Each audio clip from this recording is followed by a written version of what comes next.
Bismillahirrahmanirrahim.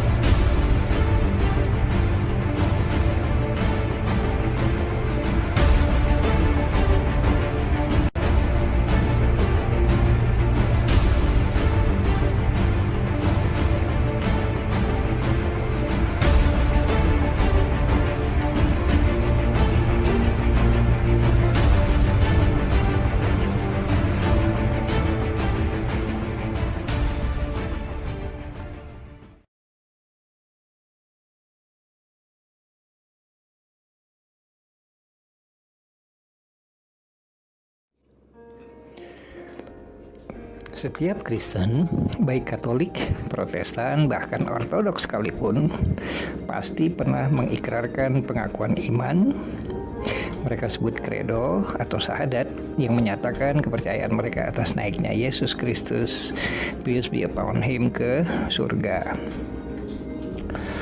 Artinya, seseorang belum dikatakan Kristen jika belum, apalagi tidak pernah menyatakan pengakuan iman Kristennya, di mana disebutkan bahwa Yesus Kristus, peace be upon him, naik ke surga. Bahkan setiap tahun kisah kenaikan Yesus ke surga ini diperingati oleh umat Kristen di seluruh dunia, dan di Indonesia diberi label kenaikan Isa Al-Masih, yang bagi umat Islam tentu saja terdengar sangat janggal. Karena setelah hampir 1 abad lamanya negara Republik Indonesia merdeka, ternyata sampai hari ini pun umat Kristen masih belum percaya diri menggunakan nama Yesus Kristus sesuai dengan cerita dalam kitab mereka sendiri untuk menamai event sakral tersebut. Namun sebagai gantinya, mereka lebih memilih dompleng alias numpang beken dengan cara mengemis nama Isa Al-Masih dari Al-Quran, yang dalam konteks ini justru dikisahkan secara sangat berbeda dengan kisah-kisah versi Alkitab Kristen sendiri. Alkitab mencatat kisah kenaikan Yesus Kristus, peace be upon him, ke surga sebagai berikut. Markus 16 ayat 19. Sesudah Tuhan Yesus berbicara demikian kepada mereka, terangkatlah ia ke sorga, lalu duduk di sebelah kanan Allah. Dalam Lukas 24 ayat 51 diceritakan begini. Dan ketika ia sedang memberkati mereka, ia berpisah dari mereka dan terangkat ke surga. Tapi apakah Markus dan Lukas yang mengisahkan cerita ini adalah murid-murid Yesus yang ke sana kemari selalu bersama sang guru dan menyaksikan sendiri peristiwa yang mereka kisahkan tersebut? Jawabnya bukan. Tidak ada murid Yesus yang bernama Markus dan Lukas. Dan kedua orang ini dipastikan bukan saksi mata peristiwa kenaikan Yesus ke surga. Jadi, cerita tentang kenaikan Yesus ke surga ini bukan merupakan kesaksian murid-murid Yesus sendiri, melainkan cuma cerita fiksi karya para pengarang tersebut yang kemudian dipatenkan menjadi buku bernama Injil Markus dan Injil Lukas. Sedangkan tentang Markus 16 ayat 19, kita sudah melihat sendiri bukti kepalsuan ayat tersebut, karena ternyata mulai dari ayat 9 sampai dengan ayat 20 tidak ditemui dalam kanon Alkitab resmi tertua, Kodeks Sinaiticus, juga pada Kodeks Vatikanus. Artinya, cerita kenaikan Yesus Kristus, peace be upon him, ke surga dalam Injil Markus adalah ayat-ayat yang disisipkan kemudian, tapi entah oleh siapa, alias tidak pernah diketahui bahkan oleh pengarang Markus sendiri. Jika Anda perhatikan, dalam Kodeks Sinaiticus, Injil Markus 16 berakhir pada ayat ke-8. Sementara dalam Bible berbahasa Indonesia, Injil Markus pasal 16 berakhir pada ayat ke-20. Jadi, dari mana datangnya 12 ayat lain yang dimulai dari ayat ke-9 tersebut? Kita akan bahas ini nanti pada lain kesempatan. Lantas bagaimana pula dengan cerita Injil Lukas? Ketika di cross check dengan tulisan Lukas sendiri dalam Kisah Para Rasul 1 ayat 3, terlihat jelas bahwa Lukas tidak konsisten dengan karangannya sendiri. Ini jika memang benar ia adalah pengarang kedua kitab tersebut. Kenapa? Karena informasi yang disajikannya dalam kedua karangannya tersebut sangat jauh berbeda antara satu sama lain. Ini menjadi bukti bahwa kisah kenaikan Yesus Kristus peace be upon him ke surga cuma karangan model sains fiksi versi Markus dan Lukas.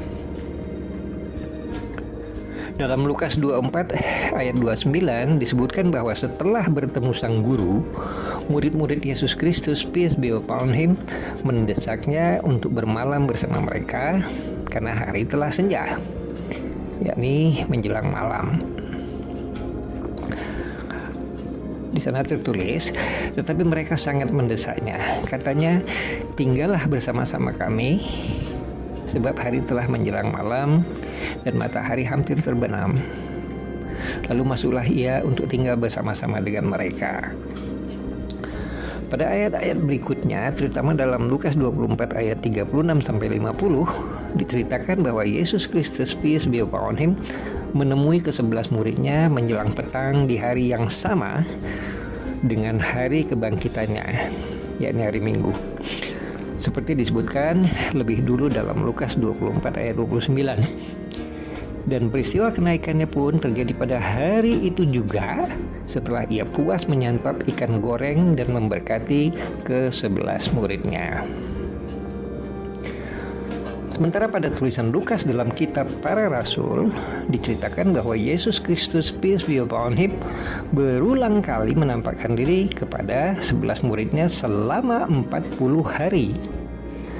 Artinya, Lukas mengisahkan kenaikan Yesus Kristus peace be upon him dalam dua versi yang berbeda. Versi pertama terjadi pada hari yang sama dengan hari kebangkitannya, sedang versi kedua setelah 40 hari sejak kebangkitannya. Perhatikan Kisah Para Rasul 1 ayat 3.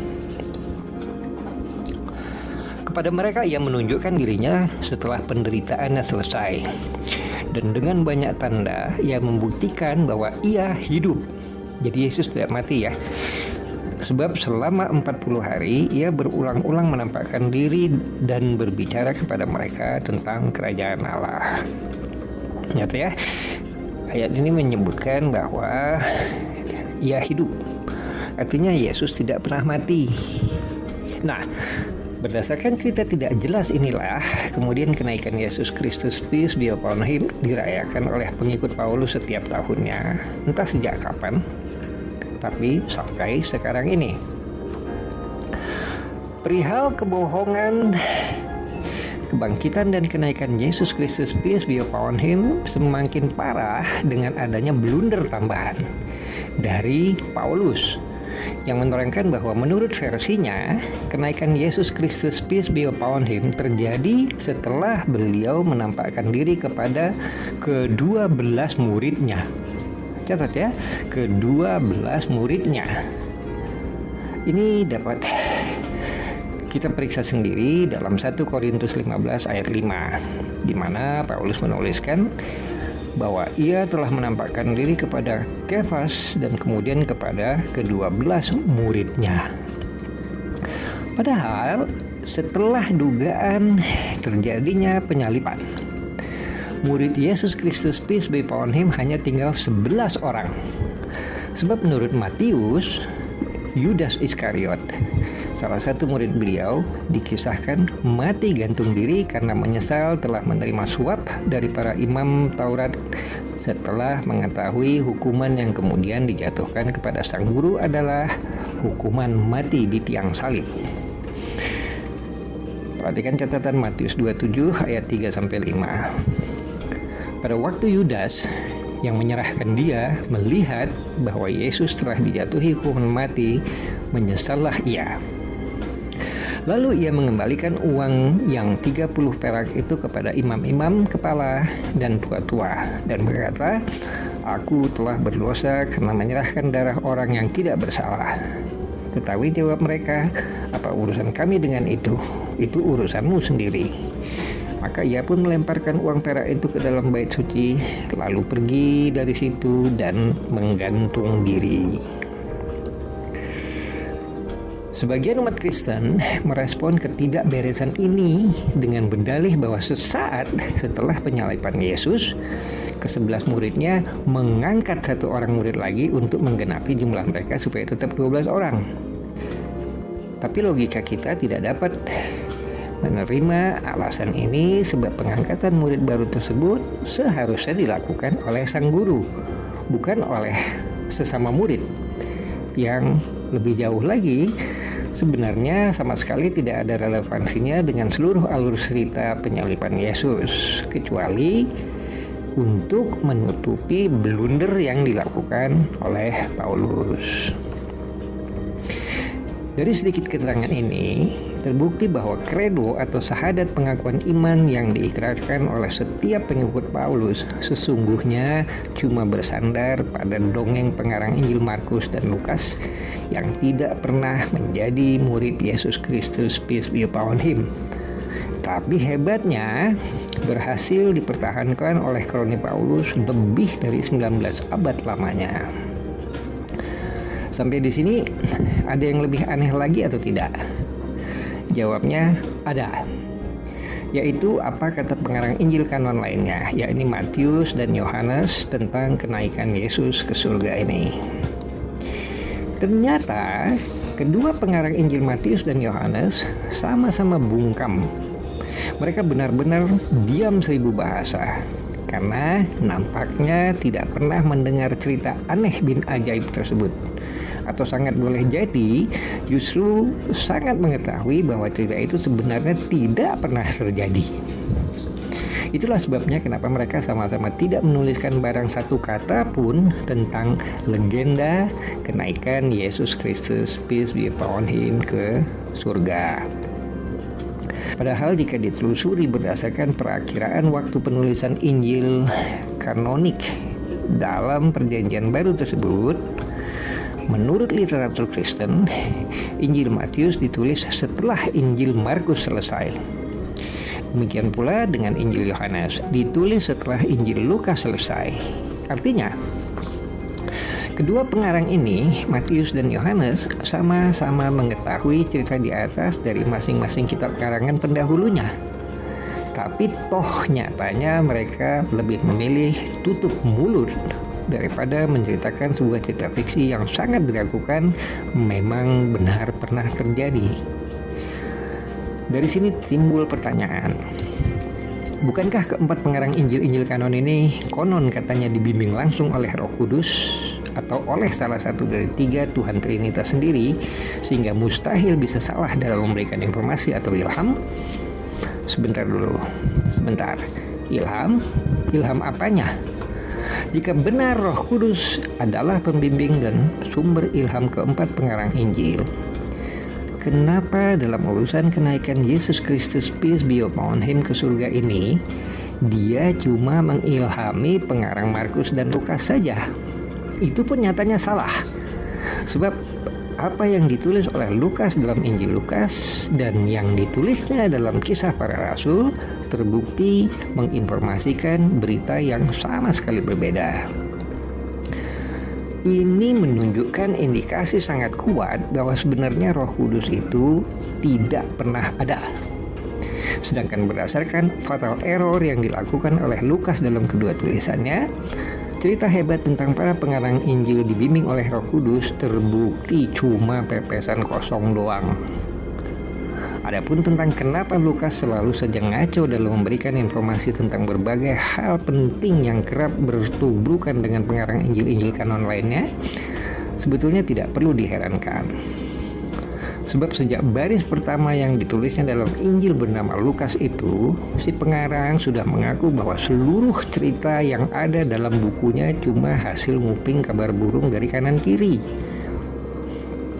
Bahkan sebagian besar di antaranya bersumber dari satu-satunya orang yang menjadi mentornya dalam menuliskan catatan yang kemudian dipatenkan menjadi Injil kanon, yaitu Paulus.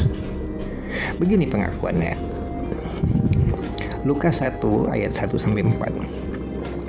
Theophilus yang mulia, banyak orang telah berusaha menyusun satu berita tentang peristiwa-peristiwa yang telah terjadi di antara kita, seperti yang disampaikan kepada kita oleh mereka, yang dari semula adalah saksi mata dan pelayan firman.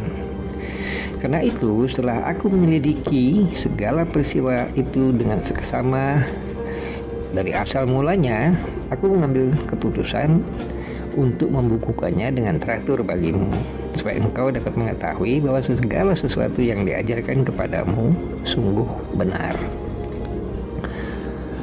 Kalimat ini jelas mengindikasikan tidak adanya campur tangan Roh Kudus dalam karya tulisnya, kecuali cuma hasil nguping cerita-cerita kabar burung dari kanan kiri yang didengarnya dari orang-orang yang dia sebut sebagai saksi mata. Jadi tidak perlu heran jika kemudian Al-Quran menginformasikan bahwa dalam urusan iman, termasuk tentu saja iman kepada kenaikan Yesus ke surga, umumnya umat Kristen hanya mengikuti persangkaan-persangkaan yang dikarang-karang oleh mereka sendiri. Sesungguhnya orang-orang yang berselisih paham tentang pembunuhan Isa benar-benar dalam keraguan-raguan tentang yang dibunuh itu. Mereka tidak mempunyai keyakinan tentang siapa yang dibunuh itu kecuali mengikuti persangkaan belaka. Mereka tidak pula yakin bahwa yang mereka bunuh itu adalah Isa. Quran Surat An-Nisa ayat 157. Shadaqallahul Azim. Dengan demikian, maka cerita tentang kenaikan Yesus ke surga pun tidak salah-salah banget jika disebut sebagai hoax. Bukan begitu? Jelas ya?